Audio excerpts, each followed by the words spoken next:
Bismillahirrahmanirrahim. Assalamualaikum warahmatullahi wabarakatuh. Selamat pagi Ananda Solihah grade 7 semua. Bagaimana kabarnya hari ini? Mudah-mudahan semua dalam keadaan sehat ya. Oke, kita kembali lagi di pembelajaran PPKN pada pertemuan ke-7 ya. Oke. Nah, kali ini kita akan mempelajari masih di bab 2. Silakan dipersiapkan terlebih dahulu alat tulisnya apabila ada yang dicatat, dan persiapkan terutama konsentrasinya. Oke. Sebelum kita memulai pembelajaran, alangkah baiknya kita berdoa terlebih dahulu dengan bersungguh-sungguh. Berdoa dimulai.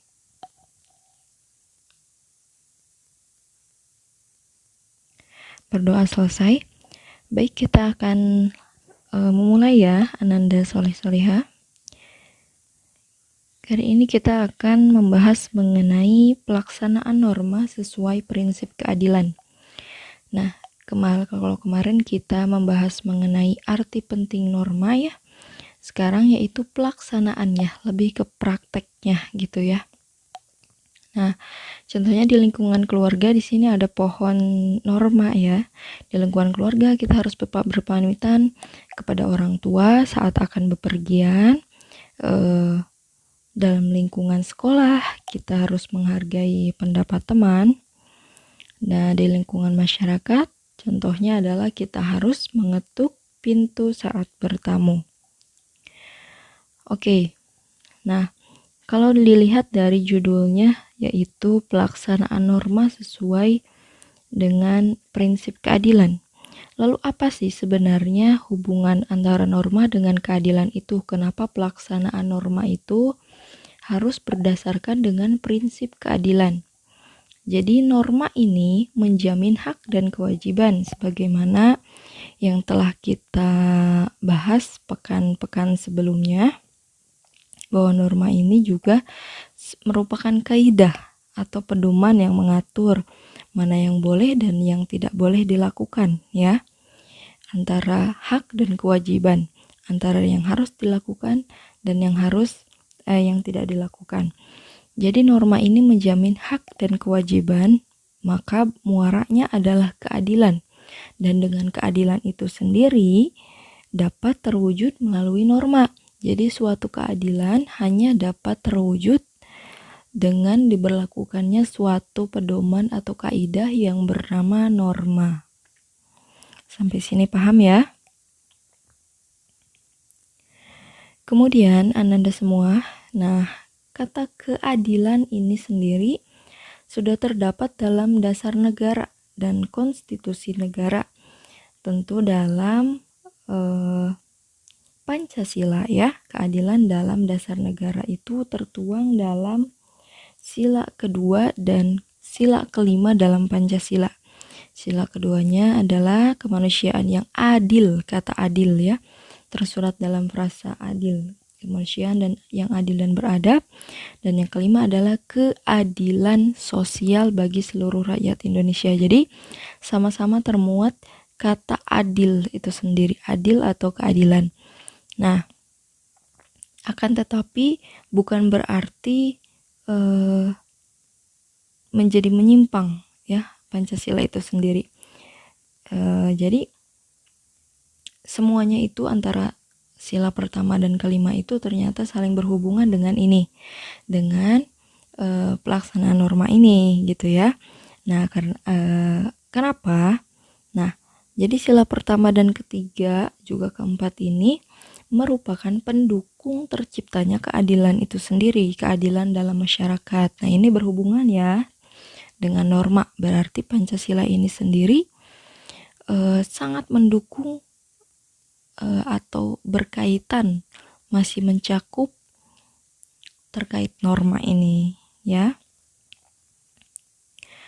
Oke, selanjutnya keadilan dalam konstitusi negara. Konstitusi negara itu adalah yang termuat dalam Undang-Undang Dasar, ya. Nah, sesungguhnya kemerdekaan itu ialah hak segala bangsa dan oleh sebab itu maka penjajahan di atas dunia harus dihapuskan karena tidak sesuai dengan peri kemanusiaan dan peri keadilan. Nah, di sana juga ada kata keadilan dan di alinea kedua termuat kata frasa adil dan makmur. Dan alinea keempat juga ada adil dan keadilan sosial. Jadi saling mencakup ya, saling berhubungan, saling mendukung antara Pancasila itu sendiri dengan berlakunya norma dalam masyarakat. Arti penting norma seperti kemarin ya. Kemudian, manfaat menjalankan norma dalam masyarakat. Jadi, kita menjalankan norma itu percuma apabila tidak ada manfaatnya. Nah, di sini ada 5 manfaat norma. Yang pertama adalah menjaga kebudayaan masyarakat. Ya, misalnya budaya antri misalnya ya. Atau budaya silaturahim saat perayaan Idul Fitri, bersalam-salaman ya, itu juga merupakan manfaat dari menjalankan norma. Yang kedua adalah mencapai integrasi sosial. Nah, yang ketiga adalah mewujudkan keteraturan sosial. Yang keempat, mengendalikan perilaku individu. Dan yang kelima adalah melindungi orang yang lemah. Nah, jadi norma ini bersifat adil. Adilnya itu tidak berdasarkan kasta atau tidak berdasarkan status sosial seseorang. Jadi melindungi semua, yang lemah, yang kuat, yang punya kekuasaan atau yang tidak, itu dilindungi oleh norma. Ya, termasuk di Indonesia ini yang paling mutlak adalah hukum ya, karena norma hukum. Norma hukum sangat ditekankan di Indonesia ya. Oke, kemudian pelanggaran norma. Nah, jadi faktor-faktor apa saja sih penyebab pelanggaran norma itu sendiri? Ini juga penunjang ya. Kenapa sih orang udah jelas tertera bahwa kita itu harus melakukan yang baik ya, terutama dalam agama Islam. Nah, lalu apa saja faktor yang membuat seseorang itu masih saja mengeyel dan melanggar norma? Yang pertama adalah proses sosialisasi yang tidak sempurna. Contohnya, dulu anak ini atau orang tersebut kurang sosialisasinya atau kurang berhubungan dengan orang sekitarnya. Orang ini tertutup misalnya ya, tidak tahu caranya berbagi, tidak tahu bahwa antara manusia itu harus melakukan suatu hubungan yang dalam Islam disebut hablum minan nas. Nah, kita di dalam Islam diajarkan bahwa hubungan itu tidak hanya dengan Allah atau hablum minallah, tapi juga yang membuat kita menjadi manusia. Karena kita zon politikon, kita harus melakukan suatu sosialisasi yang disebut hablum minan nas. Nah, yang kedua adalah pengaruh lingkungan. Misalnya, Ananda bertemannya dengan seseorang yang sering mabuk-mabukan. Misalnya, Ananda berpotensi untuk terpengaruh, untuk juga mengikuti kebiasaan temannya tersebut. Makanya hati-hati dalam memilih teman, gitu ya. Bukan berarti kita harus sama ini nggak boleh, nggak. Tapi silahkan berteman dengan siapapun, tapi jelas kita harus melakukan kebaikan dan meninggalkan keburukan. Apabila diajak keburukan, kita sendiri yang rugi gitu ya. Oke, yang ketiga adalah kebutuhan ekonomi. Ya, jelas misalnya seorang pencuri ya, seperti yang pernah dicontohkan Ustazah sebelum-sebelumnya, misalnya seorang pencuri ini terpaksa mencuri untuk memenuhi kebutuhan keluarganya, misalnya di tengah pandemi seperti ini. Dia harus mencari nafkah untuk makan keluarganya, gitu misalnya ya. Maka dia melakukan pelanggaran norma ini terpaksa. Walaupun terpaksa sebetulnya tidak boleh ya. Karena Allah selalu menyiapkan jalan yang terang. Oke, yang keempat adalah ingin menjadi individu yang bebas, jadi dia tidak ingin diatur. Padahal setiap sesuatu sudah diatur ya, bahkan kita kehidupan saja diatur gitu, tidak bebas kita ingin hidup 1000 tahun, itu tidak bisa. Semuanya sudah memiliki takarannya masing-masing, artinya individu itu tidak bisa bebas gitu ya. Di dalam diri sendiri pun kita ada masa habisnya, masa aktif diri kita ini gitu. Jadi sebetulnya kebebasan itu sendiri adalah sebuah keteraturan. Bukan berarti bebas itu bebas yang ngawur, bebas yang liar. Itu merupakan suatu kezoliman ya, kezoliman kepada diri kita sendiri. Oke, yang kelima adalah longgarnya penegakan atau pelaksanaan norma. Misalnya hukuman orang yang mencuri singkong lebih berat dibandingkan hukuman koruptor misalnya ya. Nah ini yang menyebabkan ya sudahlah, saya mending korupsi saja, nggak apa-apa, toh hukumannya juga ringan gitu kan, bisa dibeli pakai uang, saya punya uang banyak loh, saya bisa menggunakan uang itu untuk saya bebas misalnya. Nah itu yang menyebabkan seseorang masih juga melanggar norma yang ada. Dan yang keenam adalah sikap mental yang lembek misalnya ya, di dibully orang misalnya, atau dibully orang atau dikucilkan orang, dia menjadi rendah diri gitu, melakukan sesuatu hal yang melanggar, misalnya dia menjadi mabuk-mabukan atau entah apapun itu untuk untuk menghindari masalahnya gitu. Nah itu sikap mental yang sangat buruk gitu ya. Itu keluar dari jalur agama, terutama keluar dari jalur atau rel agama, bahwa kita itu harus memiliki mental yang bagus gitu ya, mental yang selalu percaya kepada Allah sebagaimana terdapat dalam rukun iman gitu ya. Oke. Selanjutnya yaitu akibat dari melanggar norma dalam masyarakat. Nah, akibat dari melanggar norma dari masyarakat ini kurang lebih ada 4 poin. Yang pertama adalah keretakan hubungan antar kelompok masyarakat. Nah, terutama di beberapa daerah ya, kita sering temui yang namanya perang kampung misalnya ya, antara satu masyarakat kampung, misalnya satu kelompok yang berperang atau terjadi gesekan gitu ya. Nah, itu kan merupakan suatu keretakan. Nah, misalnya gara-gara wilayahnya itu dia seenaknya misalnya membuat sebuah tembok besar pembatas atau apa, misalkan di tanah orang gitu ya, atau di tanah suatu kelompok, itu kan juga merupakan suatu pelanggaran ya. Itu merupakan pelanggaran norma kesusilaan terutama. Oke, yang kedua adalah perubahan kepribadian pada individu seperti timbul rasa dendam, benci, dan saling curiga. Nah, itu ya yang lebih fatal dari akibat dari melanggar norma.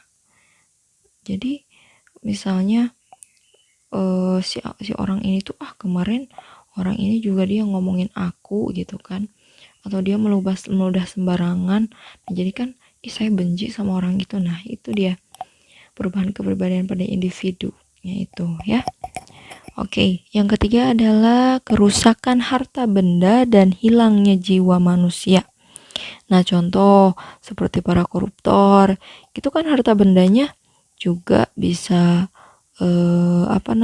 berkurang karena apa yang dia lakukan, misalnya ya didenda misalnya, atau seseorang melakukan pelanggaran lalu lintas, misalnya tidak menggunakan helm gitu ya, itu juga bisa menyebabkan ditilang polisi. Belum lagi misalnya terjadi sesuatu saat dia melakukan perjalanan menggunakan kendaraan. Misalnya terjadi suatu kecelakaan karena dia tidak mematuhi peraturan untuk memakai helm misalnya. Itu kan kalau misalnya bisa terjadi hilangnya nyawa manusia, artinya meninggal dia gitu ya.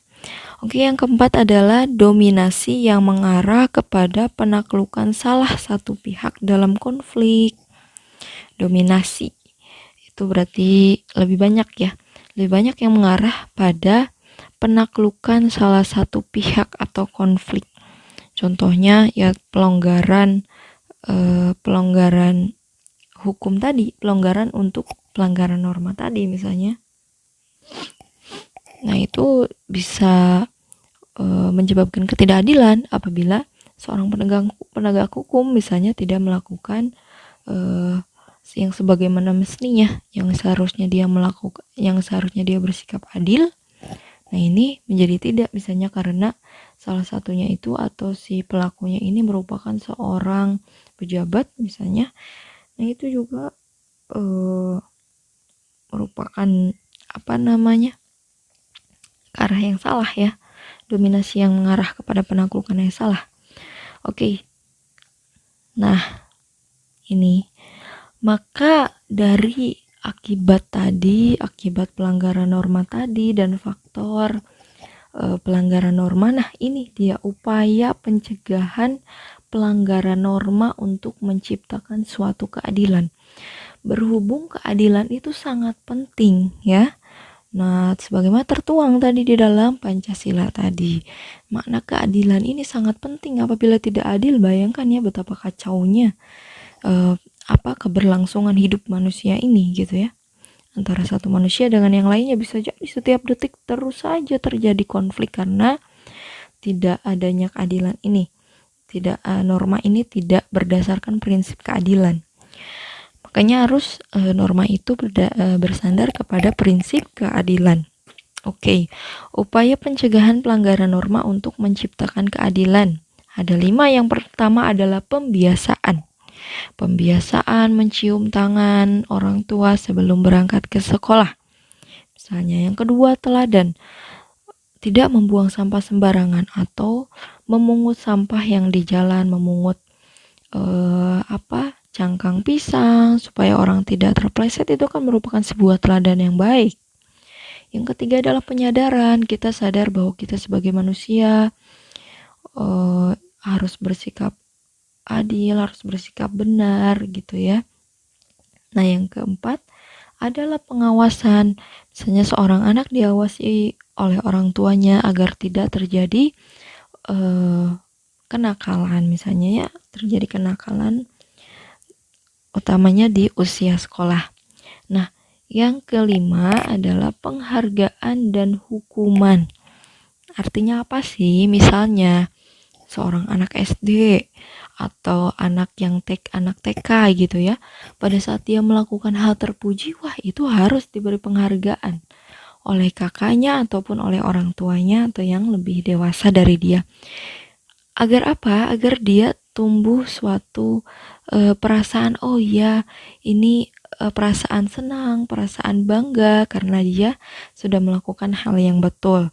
Nah, pada saat dia melakukan pelanggaran, nah berikan hukuman juga supaya dia merasa bahwa oh itu apa yang saya lakukan ternyata salah, inilah yang akan saya dapatkan, yaitu sebuah hukuman. Begitu ya. Dan kemudian adalah penggolongan upaya pencegahan pelanggaran norma tadi ya. Ada upaya preventif dan ada upaya represif. Apa sih upaya preventif itu? Nah, upaya preventif itu adalah upaya pencegahan. Jadi sebelum pelanggaran itu dilakukan. Contohnya adalah pembiasaan tadi ya. Nah, contohnya adalah pembiasaan gitu ya. Pengawasan, penghargaan. Nah, itu termasuk ke dalam upaya preventif atau pencegahan. Nah, apabila sudah dilakukan, bagaimana penanggulangannya itu disebut upaya represif. Nah, contohnya kalau tadi apa? Contohnya adalah penyadaran, misalnya kamu nggak boleh melakukan ini karena ini salah, ini merugikan diri kamu dan orang lain. Nah, itu merupakan upaya represif dan juga diberi hukuman setelah dia melakukan pelanggaran atau melakukan sesuatu hal yang buruk, diberikan hukuman, itu termasuk upaya represif supaya dia tidak melakukan lagi. Oke, sekian Ananda Solihah yang Ustazah cintai, yang Ustazah banggakan. Oke, di pertemuan ini tugasnya ada di pretest. Tolong diperhatikan. Setiap tugas-tugas yang Ustazah berikan, di sana juga ada ada nilai ketepatan waktu ya. Jadi Ananda diusahakan tidak menunda-nunda tugas ya, dan juga dilengkapi seluruh tugasnya. Direview kembali, Ustazah sarankan untuk direview kembali video-video materi yang berada di aplikasi kunci, ataupun yang tidak bisa atau sulit mengakses aplikasi kunci bisa melihat di YouTube misalnya ya. Oke, setelah ini silahkan mengisi soal-soalnya di pretest sesuai petunjuk ya, sesuai petunjuk. Oke, terima kasih Ananda Solihah. Sekian dari Ustazah. Mari kita tutup pembelajaran PKN pada pertemuan kali ini dengan doa kifaratul majlis. Subhanakallahumma wa bihamdika asyhadu an la ilaha illa anta astaghfiruka wa atubu ilaih. Insyaallah mudah-mudahan kita bertemu lagi, diberi kesehatan. Untuk pekan berikutnya ya kita bertemu. Wassalamualaikum warahmatullahi wabarakatuh.